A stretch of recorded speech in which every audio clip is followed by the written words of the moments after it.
अगली खबर का रुख करते हैं। यूक्रेन के खार्किव में रूस का बड़ा हमला हुआ है। हमले की जद में कई रिहायशी इमारतें आई हैं। गाइडेड बम से यह हमला किया गया है। हमले में 3 लोगों की मौत की सूचना फिलहाल मिल रही है। खबरें ऐसी आ रही हैं और 19 लोग घायल हो गए हैं। तो रूस यूक्रेन युद्ध जिसने पूरी दुनिया की चिंता बढ़ा रखी है और जब जब शांति बहाली को लेकर मंथन चिंतन किया जाता है और ये उम्मीद बनती है कि शायद इन प्रयासों का कोई सार्थक हल निकलेगा, कोई युद्ध विराम की दिशा में चीजें आगे बढ़ेंगी, तभी कोई ना कोई नया चैप्टर, नया मोर्चा युद्ध का सामने आ जाता है। और उसी कड़ी में अब खार्किव का ये हमला है जिसमें गाइडेड बम से निशाना बनाया गया शहर को। रिहायशी इमारतें इस हमले की जद में आई हैं और फिलहाल जो खबर मिल रही है उसके मुताबिक इस हमले में 3 लोगों की मौत हो चुकी है और 19 लोग घायल हैं। ये तस्वीरें हमले के बाद की तस्वीरें हैं और इन तस्वीरों को देखकर आपको थोड़ा बहुत अंदाजा हो जाएगा कि किस तरीके से इस हमले को अंजाम दिया गया। उमाशंकर सिंह हमारे सहयोगी हमारे साथ जुड़ गए हैं तमाम जानकारी देने के लिए। उमा, काफी जो हमला किया गया है, धमाका यहाँ पर दिखाई दे रहा है, धुएं का गुबार यहाँ पर दिखाई दे रहा है, डिटेल्स क्या है इस हमले को लेकर?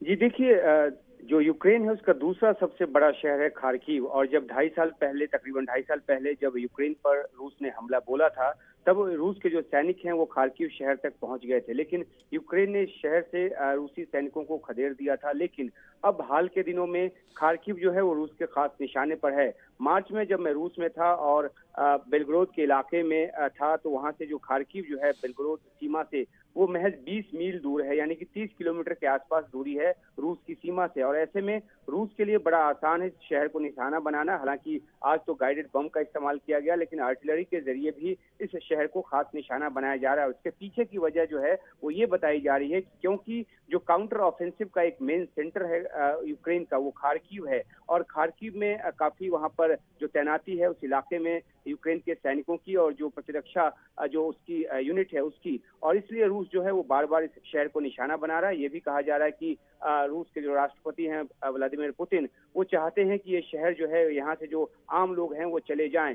दूसरी तरफ जो यूक्रेन के राष्ट्रपति जेलेंस्की हैं, उन्होंने इस हमले के बाद दुनिया के देशों से, खासतौर पे जो अपने समर्थक देश हैं जो सहयोग कर रहे हैं यूक्रेन के साथ रूस के विरुद्ध, उनसे अपील की है कि ऐसी प्रणाली दी जाए यूक्रेन को जिससे कि इस तरह के बम के हमले को नाकाम किया जा सके। ऐसी हवाई प्रतिरक्षा प्रणाली जो है वो दी जाए और ज्यादा वेपन दिए जाए जिससे कि रूस को माकूल जवाब दिया जा सके। तो अभी हालत वहां पर वो है जो हम दृश्य में अपने दर्शकों को दिखा रहे हैं कि किस तरीके से बम वहां पर गिरा और वहां जो 3 लोगों की मौत हुई है। अब जो तादाद है वो 30 से ज्यादा घायलों की जो तादाद है वो बताई जा रही है और मरने वालों की तादाद जो है और ज्यादा बढ़ सकती है, क्योंकि जिस तरीके से इस बम ने रिहायशी एक इमारत को निशाना बनाया है, उसकी जद में ये बिल्डिंग आया है, तो उसमें जो मौत का जो आंकड़ा है वो बढ़ सकता है। और ये बहुत बड़ा हमला रूस की तरफ से लंबे समय के बाद खार्किव में, जहां पर इस तरह से लोगों की जो जान है वो गई है। जी, बहुत बहुत शुक्रिया उमाशंकर आपका इस पूरी जानकारी के लिए। तो अपने दर्शकों को बता दें कि आपके टीवी स्क्रीन पर जो दृश्य दिखाई दे रहा है ये हमले के वक्त का ही दृश्य है। आप देख सकते हैं कि राहगीर सड़क पर चलते हुए जा रहे हैं। उन्हें कोई अंदाजा नहीं कि यहां पर थोड़ी ही देर में गाइडेड बम से हमला होने वाला है। गाइडेड बम आता है, एक इमारत को टारगेट पे लेता है और फिर जोरदार धमाका, आग और धुएं का गुबार चारों तरफ फैल जाता है और अफरा तफरी का माहौल।